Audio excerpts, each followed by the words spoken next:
Big Ten Media Days are underway in Indianapolis. Commissioner Tony Petitti mentioned academics for new teams joining the league 3 times. Makes it seem like Florida State and Clemson will not be invited to the Big Ten someday, among other things. Locked On Big Ten starts right now.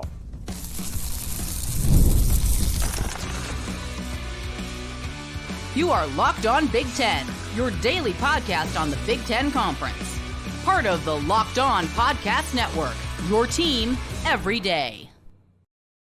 Welcome to Locked On Big Ten. I'm Craig Sheeman, coming up on 40 years as a sports talk show host and play-by-play announcer. And I want to thank you for making us your first listen each and every day. We're free and available wherever you get your podcasts and on YouTube, part of the Locked On Podcast Network, your team every day. Today's episode is brought to you by Game Time.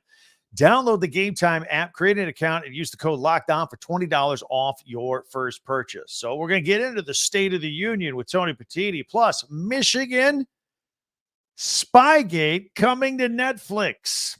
I'll explain. Hang on for that. Plus, we'll have our first preseason power rankings for the football season at the end of the podcast. Hang around for that. So, Commissioner Tony Petitti kicked off the Big Ten Media Days from Lucas Oil Stadium in Indianapolis on Tuesday, and he kicks off his second year as commissioner of the conference. He mentioned AAU academic accreditation 3 times and how that makes schools like Oregon and Washington and USC and UCLA great, perfect fits for the Big Ten. I thought that does not bode well for schools like Florida State and Clemson who might want to join the Big Ten after getting themselves dislodged from the ACC. More on that in a moment, though. It was a big day. We covered a lot of territory today, so let's get into it. Petitti began by singing the praises of the conference coming off a very successful 2023 athletic year. He reminded us that the Big Ten football championship, by the way, will be moving to CBS. And he said that the championship game will remain at Lucas Oil in Indianapolis for the next 4 years till 2028. But while answering a question later on, he did admit that the conference would be opening to showcasing its championship game in other locations, like Las Vegas, for example. So keep that in mind down the road. Of course, he did welcome the 4 new teams, USC, UCLA, Oregon, and Washington, and they will officially join the Big Ten in a week and a half on August 2nd. That is when they are members. Now, during his look back to the 2023 year and kind of throwing all the accolades out there, he noted the importance of women's athletics this past year. Why not? It was definitely a big year. He mentioned the Nebraska volleyball team, and they drew 92,000 fans at Memorial Stadium last August. He mentioned the Iowa women's basketball team that drew 55,000 people to watch them play at Kinnick Stadium, of course, home to the football team. And speaking of Iowa basketball, and why wouldn't you, given that all that's going on in the year of women's sports, that was kind of ground zero with Caitlin Clark in the middle of all that. Petitti mentioned how 7 separate TV networks set all-time ratings marks for showing Caitlin Clark in Iowa all time. I did not know that. I thought that was a very interesting stat. 7 different networks had their best numbers ever for women's sports when they were airing Iowa basketball. Let's not forget how Iowa and the women's national championship game outdrew the men's national championship game of basketball this year. I never thought I'd see that in my lifetime, and it happened. Petitti did not forget to mention the men. Purdue center Zach Edey becoming the National Player of the Year. Of course, giving the Big Ten the sweep for Players of the Year for men's and women's. He also mentioned this year how the conference had 20 individual national championships and 5 team national championships, including Michigan's undefeated run through college football. And again, stay tuned. Got a little something for you on Spygate in just a few minutes. But 3 times, he mentioned academics in relation to expansion, whether he talked about it or whether he had it in one of his answers to some questions that were fired his way. He said he's proud to welcome the 4 new West Coast teams and how AAU members who arrive with academic chops, they can add to the academic reputation of the Big Ten. And again, ACC teams who are looking to leave, teams like Florida State and Clemson, they don't hold that academic recognition. That doesn't mean they're bad schools or not good academic schools. I know I'm going to hear about it in the comments. People get very defensive about that. They're just not AAU accredited, which the Big Ten likes. All of their schools are accredited with the exception of Nebraska. By the way, if you want to look at the ACC teams at Florida State and Clemson, how they're not AAU accredited, Duke, Georgia Tech, Miami, and North Carolina are. And so is Notre Dame, by the way. So with all that talk with expansion, there are many that believe that the conference will not add a school that is not accredited by AAU. So that's where we're at with that right now. It looks like it's pretty important. So Petitti also welcomed the 7 new football coaches to the Big Ten. That includes the 4 new West Coast coaches, and Dan Lanning and Lincoln Riley and Jed Fish, and of course, Deshaun Foster, but also Sharon Moore at Michigan, Kurt Signetti at IU, Jonathan Smith at Michigan State. He also bragged about how huge Big Ten football ratings are across numerous networks, and also pointed out that 44 of the 50 most watched games in 2023 were on over-the-air networks, not cable. And he noted that 2024 will see 60 Big Ten games on over-the-air networks like NBC and CBS. So it still sticks. He's excited about how the Big Ten is so deep with the additions and how we're basically guaranteed premier matchups every single week of the season. We here at Locked On Big Ten are also very excited about that fact.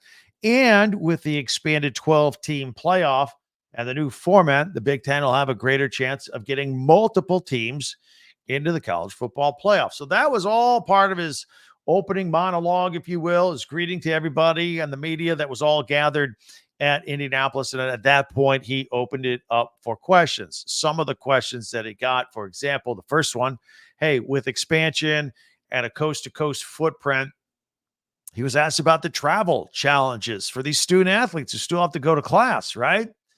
He said, look, each sport is different, and they are trying to minimize travel as best they can. It's a tough job. Says they're going to monitor it. They're going to get constant student feedback and kind of work in progress, if you will.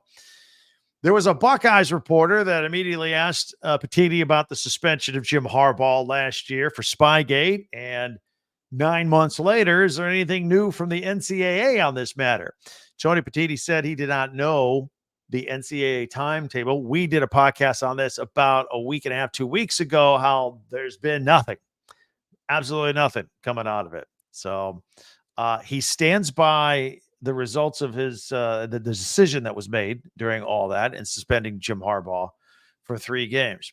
He was asked, what is the current position on expansion given all the turmoil in the ACC? Favorite topic here on this podcast.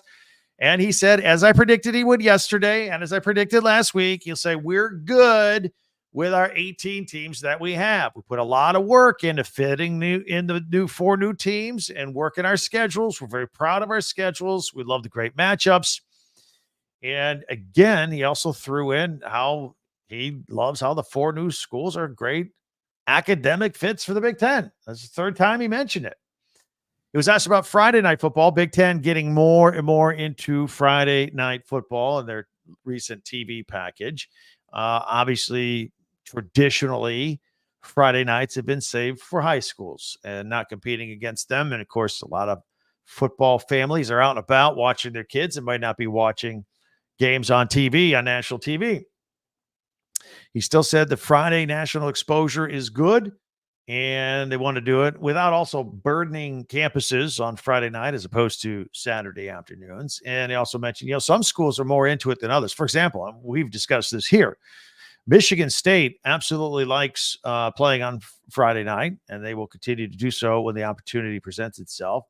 Ohio State and Michigan absolutely hate it. They don't want to do it. In fact, Michigan never has played on Friday night. For the first time since 2019, the Big Ten opens week 1 without any head-to-head Big Ten matchups. They've been doing that lately. And Tony Petitti says that's just kind of the way the schedule worked out with 9 conference games and whatnot. But what he really drove home, and this is something we'll talk about more, and I think it's the right way to look at it. He wanted the schedule to be put together where conference football games in November are huge. He wants as many teams still viable for a playoff run playing each other in November. Big games in November. Sure, makes sense. Why not? He was asked about the House settlement, which ultimately led to power division schools, conference schools having to do revenue share, $22 million a year. That's what came about with all that. He said, we're still working on a conference-wide plan, how to divide all that up. He is working with his other colleagues from the other conferences, and this will allow, of course, players to benefit directly from the university, direct payments and all that stuff. So they're still trying to build a model on this, but they're building a model that currently does not exist. So still some work to be done with all of this. And then finally, back to expansion, if you will. If you want to, I mean, he was basically asked, hey, what's the criteria of these teams that are coming in? What do you like? What are you looking for? It's kind of going back to what we were talking about a few minutes ago. You have to have certain academic street cred in order to get into the Big Ten. He said, look, it's a holistic approach. He says it starts with academics, right? You got to be strong in multiple sports. And then the question is, how are you in football? And because football drives it all. Football drives all the money. And will your football program support the conference in its objective to make money? So, Florida State, Clemson, going back to them, their football stands by itself. It's good, moneymaker. Academics, maybe not what the Big Ten's looking for. Are you good in multiple sports? Yes, no. These are the things they look at. Nevertheless, this is what took place on Tuesday with Tony Petitti's speech. We'll take a look at what some of the other coaches are going to be coming up here today as you watch this, who's on the schedule, what players will be on the schedule, and Spygate on Netflix. It is coming next month. I will explain what this is all about. Connor Stalions, the whole deal. Be sure to subscribe if you haven't yet already. We are pushing toward 10,000 subscriptions on YouTube. We would appreciate it if you could do it. It really helps us out. And then you and I are on the same page with Big Ten every single day. Follow Locked On Big Ten for free wherever you get your podcast. That way you get the latest episode of this podcast as soon as it becomes available each and every day. And don't forget to pick up your Big Ten team shirts and hats and paraphernalia on our website, where all of our podcasts are grouped by teams or chronologically at Talk Big 10. It's the number 10. Don't spell it out. TalkBig10.com. All right. Connor Stalions, Spygate, other coaches who will be speaking on Wednesday at the Big Ten Media Days. We got a lot to cover. It's right here on Locked On Big Ten. Game time. You want to go to some games? You want to go to some Big Ten games this year? Game Time. Get the Game Time app. By the way, Game Time is also the authorized ticket marketplace for Major League Baseball. If you want to go to some games here this summer, makes getting tickets easier and faster, and prices on the Game Time app actually go down the closer it gets to first pitch. They got a lot of great deals for you. If you go to an event that needs a ticket, whether it's a Big Ten football game, Major League Baseball, concerts, comedy shows, theater, the Game Time app will get you the tickets and get you great deals. They got last minute deals, save up to 60% on buying last minute for the sports, the concerts, the comedy, all the things we mentioned. They have flash deals. You can save even more with exclusive in-app deals on select seats ahead of the game or the event you want to go to. All you need to do is take the guesswork out of all these events. Take guesswork out of going to Major League Baseball, for example, with Game Time. Take the guesswork out of going to Big Ten games with Game Time. Download the Game Time app, create an account, use the code LOCKEDONCollege for $20 off your first purchase.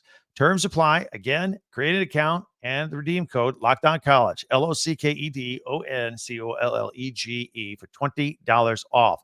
Download Game Time today. Last minute tickets, lowest price guaranteed. I want to thank you for making Locked On Big Ten your first listen each and every day. Very, very busy day here in the Big Ten, of course. I want to thank you for making Locked On Big Ten your first listen, especially you everydayers out there. Meanwhile, be sure to subscribe on YouTube, and you can share and follow and like Locked On Big Ten, your team every day. And another reminder to hit up our website, Talk Big Ten, number 10, talkbig10.com. All right, more on that Netflix special on Spygate in a moment. Day one is in the books of the Big Ten Media Days, with the commissioner speaking, several coaches speaking, and we're going to follow up on that. I mean, we're loaded today, and we're going to kind of circle back on some of these coaches and what they're talking about here. But the schedule, another full day on Wednesday. Iowa football coach Kirk Ferentz will speak, and he brings with him linebacker Jay Higgins and defensive back Dan Schulte and tight end Luke Lachey, who's coming off that broken leg ankle. He's expected to have a big year this year. They're going to lean on him a lot. Obviously, Ferentz will talk about his new offensive coordinator, Tim Lester, and how he replaced Ferentz's son, Brian. Many wonder how the new offense will look, if it'll be much different at all this year. And don't forget, Cade McNamara is coming back off injury as a starting quarterback after missing the most of last season, just after transferring in from Michigan. Meanwhile, brand new Michigan State football coach Jonathan Smith going to talk about his first Spartans team and how it's coming together. He brings with him, of course, Nathan Carter and Dylan Tatum. Jack Velling coming. He's going to be at this press conference as well. One of his players from Oregon State that came in. So a lot to talk about with how things are going to run at Michigan State. They're very excited about their quarterback. There's a lot going on at Michigan State going in the right direction. Meanwhile, Nebraska head coach Matt Rule going to get a lot of attention, I think, when he speaks on Wednesday. He brings with him safety Isaac Gifford, defensive lineman Ty Robinson, and center Ben Scott. He's really good, by the way, Ben Scott. But many questions will be about five-star true freshman quarterback Dylan Raiola, who flipped from Georgia to come to Lincoln, and how this young man is handling all the pressure of the world on his shoulders. And, of course, Rule will be asked if Raiola will even be the starter on day one. That's the big question. I think he will be, but we'll see. The question's coming. And I actually expect Rule to kind of dodge and finesse that question just a little bit and remain non-committal for now until he gets going with summer camp heading into the fall. Wednesday's schedule also includes Penn State coach James Franklin. After 10 years, he's going to be asked about taking Penn State from being a very, very good football program to one that might be elite. When's it going to happen? Can it happen? Is it happening? And he will surely be asked about expectations for quarterback Drew Aller, who's going into his second full season as the team starter. Franklin, of course, brings defensive end Devon J. Thomas, safety Jalen Reed, and tight end Tyler Warren with him to Indianapolis. New UCLA football coach Deshaun Foster will discuss what it's like to take over on this program and how he can get it up and running and how soon can he get it up and running. And, of course, Chip Kelly left to go to Ohio State suddenly, and Deshaun Foster got the job. He's got quarterback Ethan Garbers going to join him in Indy, along with linebacker Olu Wafemi Oladejo and defensive lineman Jay Teola. Finally, Lincoln Riley represents his USC Trojans, and he will undoubtedly be asked about whether the Trojans plan on playing any defense this year, and whether his method of just outscoring people will play in the Big Ten. Trojans they've given up about 32 points a game over the last 2 years, just trying to outscore people. And they might not fly in the Big Ten. And, of course, another hot topic will be about Miller Moss taking over for former Heisman Trophy winner and number one pick in the NFL draft, Caleb Williams, at quarterback, and how he expects that transition to go. If the Holiday Bowl was any indication, it looks like it might be pretty explosive, actually. So those are the coaches that are going to speak on Wednesday. More on Thursday from Indianapolis at Big Ten Media Days. Now, here's another note. This will require some further explanation in the near future, or exploration in the near future, something I'm interested in. I'm sure you are too. Netflix. All of you have a Netflix account, all right? Netflix is set to give Connor Stalions a platform to explain himself after he seemed to be ground zero for the Michigan Spygate scandal last season. Netflix's fourth season of Untold will include the episode called Sign Stealer, and it is scheduled for an August 27th release. A lot of people are going to be interested in seeing that. Again, it's their series Untold. This will be the 4th episode, Sign Stealer, Connor Stalions. Stalions, of course, as you know, was on Jim Harbaugh's staff until he resigned in November. He was accused of purchasing tickets to games of Michigan's future opponents and then sending people to those games to videotape team signals and whatnot. That, of course, was an NCAA no-no. In the meantime, Harbaugh is long gone, and the NCAA, as I mentioned earlier, has said virtually nothing about Spygate and the investigation, so we may learn most of our information next month on Netflix. It's the other thing, a little sidebar with Connor Stalions. I'm surprised that a Michigan TV reporter or somebody hasn't knocked on it from the state of Michigan, hasn't knocked on his door, or anybody with a camera say, hey, what's going on? Can we get a word? Nothing. Haven't seen a word from this guy at all. Just flat out disappeared from the face of the earth.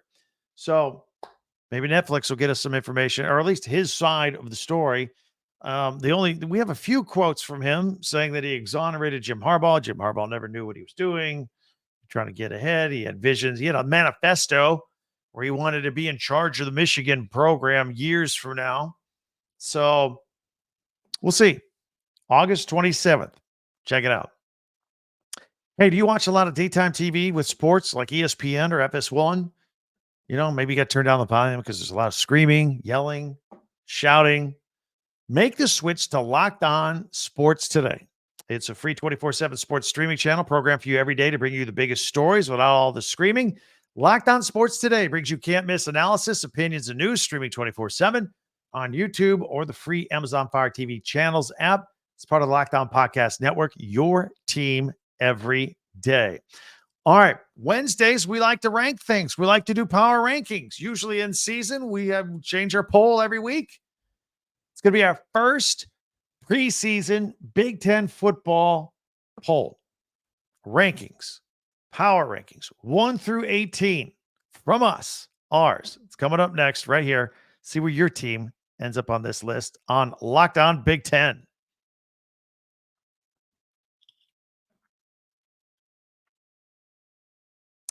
All right, we want to take a look at some power rankings. We've got them all up here as we get ready to start the 2024 college football season. We welcome 4 new teams to the league. It's a long list. It's 18 teams. I'm going to put it on screen. If you are on audio only, we'll describe them in detail. At number 1, top of our list, we have the Ohio State Buckeyes. I think they are the front runner. They are loaded. I still have some questions about Will Howard. We'll see how short up the offensive line is. That defensive front is as good as anybody in the business. The secondary is good. Got a great running game with 2 great running backs. Ohio State, number 1. Right behind them at number 2, I've got Oregon. Coming in their first season in the Big Ten. They're coming in loaded. I heard an interesting stat about them in their defensive front 7. Their front 7. So defensive linemen and linebackers. 11 blue chippers on their 2 deep. 11 in the front 7. That's a defense. That will play well in the Big Ten. That will be the difference between Oregon and Southern Cal this year. Oregon is built like a tough Big Ten team defensively. That's why they're number 2. All right. Ohio State 1, Oregon number 2. I'm putting Michigan at number 3. Some of you are going to go, wait a minute. They lost everybody to the NFL. This is not the same team that won the national championship. I get it.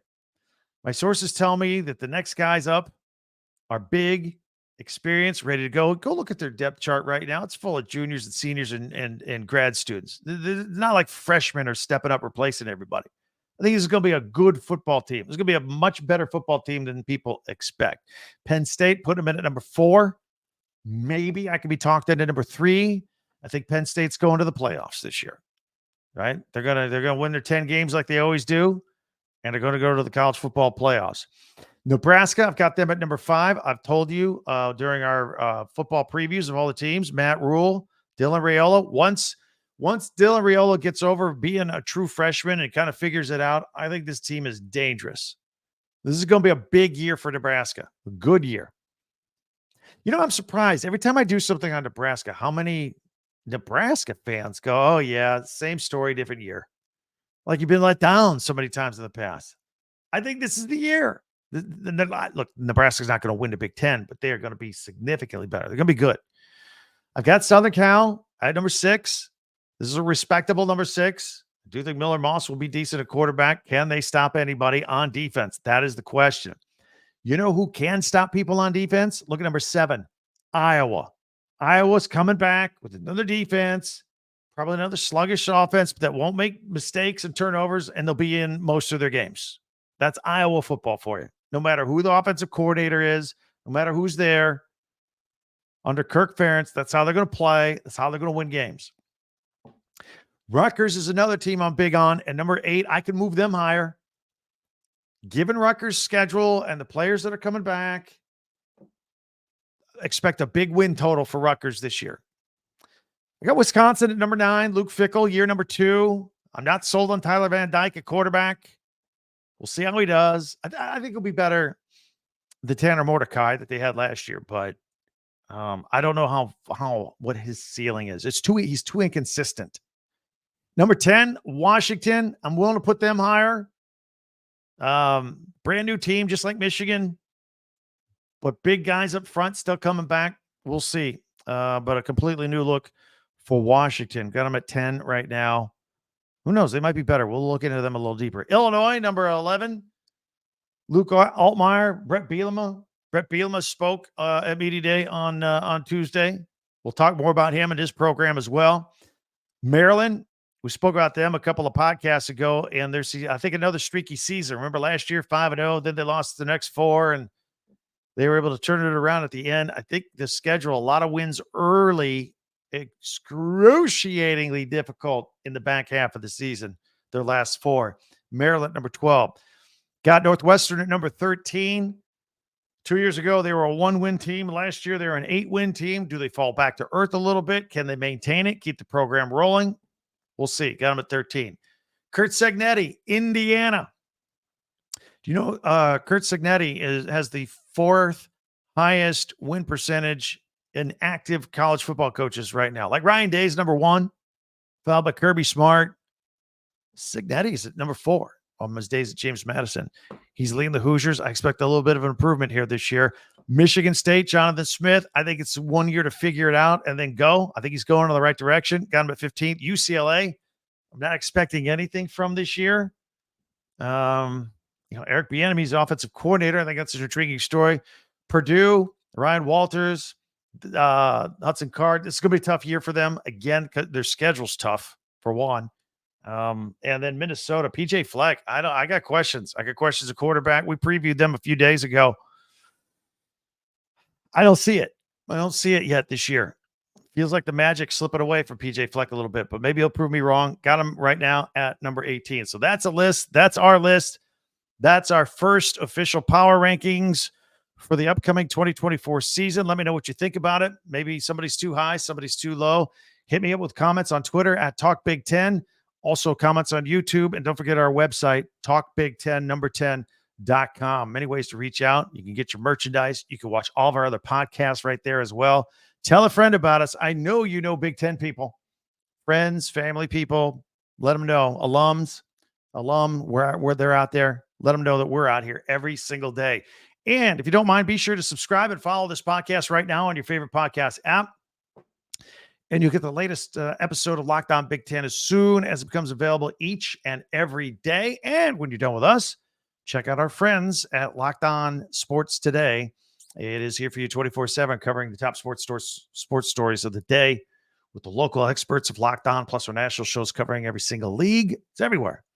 Go to Locked On Sports Today on YouTube and subscribe there as well to the first ever national sports 24/7 streaming channel. More Big Ten media days, more reaction to what the coaches and players are saying.